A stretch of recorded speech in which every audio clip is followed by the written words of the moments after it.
নমস্কার বন্ধুরা, আজকে আমরা ডাক্তার হওয়ার সবথেকে বেস্ট উপায় কি রয়েছে। যদি আপনি ডাক্তার হতে চান তাহলে এই ভিডিওটি আপনার জন্য। আজকে আমরা নিট পরীক্ষাটি সম্পর্কে জানব। নিট পরীক্ষাটিতে বসতে গেলে কি কি স্টেপ ফলো করতে হবে সেই সমস্ত কিছু আজকের ভিডিওটিতে আমরা আলোচনা করব। প্রথমেই আমরা জানবো যে নিট পরীক্ষাটি কি। নিট NEET, যার ফুল ফর্ম হচ্ছে ন্যাশনাল এলিজিবিলিটি কাম এন্ট্রান্স টেস্ট। এই পরীক্ষাটি কন্ডাক্ট করানো হয় NTA, ন্যাশনাল টেস্টিং এজেন্সি দ্বারা। এই পরীক্ষাটিতে কোয়ালিফাই করলে আপনারা অ্যাডমিশন হতে পারবেন MBBSে, আপনারা অ্যাডমিশন হতে পারবেন BDSে, আপনারা অ্যাডমিশন হতে পারবেন আয়ুষ, যার সাহায্যে BHMS এবং BAMS কোর্সে অ্যাডমিশন হওয়া যায়। আপনারা অ্যাডমিশন হতে পারবেন ভেটেনারি কোর্সে। এবার আমরা জানবো যে নিট পরীক্ষাটিতে যদি আপনারা বসতে চান তাহলে কি কি এলিজিবিলিটি ক্রাইটেরিয়া লাগবে। নিট পরীক্ষাটিতে কোয়ালিফাই করতে গেলে, বসতে গেলে যে এলিজিবিলিটি ক্রাইটেরিয়া লাগবে সেটা হচ্ছে উচ্চ মাধ্যমিকে সায়েন্স ব্যাকগ্রাউন্ড থাকতে হবে, সঙ্গে PCB অর্থাৎ ফিজিক্স, কেমিস্ট্রি এবং বায়োলজি এই তিনটে সাবজেক্ট কোর সাবজেক্ট হিসেবে আপনার থাকা দরকার।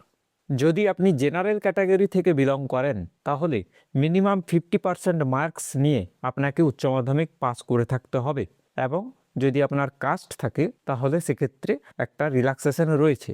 মিনিমাম যেটা বয়স লাগবে সেটা হচ্ছে 17 বছর, কিন্তু এক্ষেত্রে আপার এজ লিমিট নেই।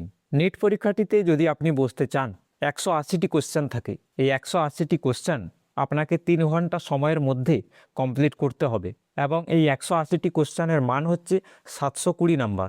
নিটের সিলেবাস যদি আমরা আলোচনা করি তাহলে ফিজিক্স, কেমিস্ট্রি এবং বায়োলজি হচ্ছে কোর সাবজেক্ট।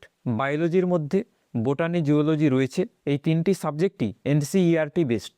NCERT রিলেটেড যে সমস্ত বই রয়েছে ওই সমস্ত বই এই নিট পরীক্ষাটির জন্য সবথেকে বেস্ট বুক। যদি আপনারা নিট এক্সামটিতে কোয়ালিফাই করতে পারেন তাহলে কি কি অপরচুনিটি আপনার কাছে চলে আসবে। প্রথমেই বলবো যে আপনি ডাক্তার অবশ্যই হতে পারবেন। কিভাবে ডাক্তার হতে পারবেন? আপনারা MBBS এ অ্যাডমিশন হতে পারবেন এবং MBBS করে আপনারা একজন ভালো ডাক্তার হতে পারবেন। শুধু তাই নয়, নিট এক্সামটি কোয়ালিফাই করলে আপনি ডাক্তার তো হবেনই, এর মধ্যে কিছু ভাগ রয়েছে। যেমন MBBS করলে আপনারা ডাক্তার অবশ্যই হবেন। এরপরে BDS রয়েছে। BDSে যদি আপনারা যেতে চান তাহলে আপনারা দাঁতের ডাক্তার হতে পারবেন।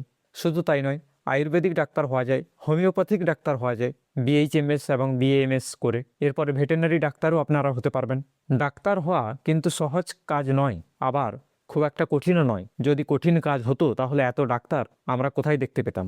কনসিস্টেন্সি দরকার, ডিসিপ্লিন দরকার, ধৈর্য দরকার। প্রত্যেকটা কাজে যেটাই আপনারা করতে যান না কেন, যা কিছু আপনারা অর্জন করতে চান, যা কিছু আপনারা অ্যাচিভ করতে চান, প্রত্যেকটার ক্ষেত্রে কনসিস্টেন্সি, ডিসিপ্লিন এবং পেশেন্স এই তিনটে খুবই এক্সপেক্টার হবে প্রত্যেকটা বিষয় যদি আপনারা সাকসেস পেতে চান। বন্ধুরা, এই ছিল একটা ছোট্ট ইনফরমেশন। এই ছোট্ট ইনফরমেশনের সাহায্যে আমি চেষ্টা করলাম আপনাদের জানানোর যে কিভাবে বা কি স্টেপে আপনারা ডাক্তার হতে পারবেন, নিট এক্সামটি ক্লিয়ার করতে পারবেন। নিট এক্সামটিতে বসার জন্য কি কি যোগ্যতা লাগে সেই সমস্ত কিছু আমি আপনাদের সামনে তুলে ধরলাম। ভিডিওটি ভালো লাগলে একটি ভিডিওটিতে লাইক করুন, বন্ধুদের সঙ্গে শেয়ার করতে ভুলবেন না। আমি এই ধরনের job related, career related, education related video বানাতে থাকি। আজকের মতো এখানে ভিডিওটি শেষ করলাম। দেখা হচ্ছে নেক্সট কোনো ভিডিওতে।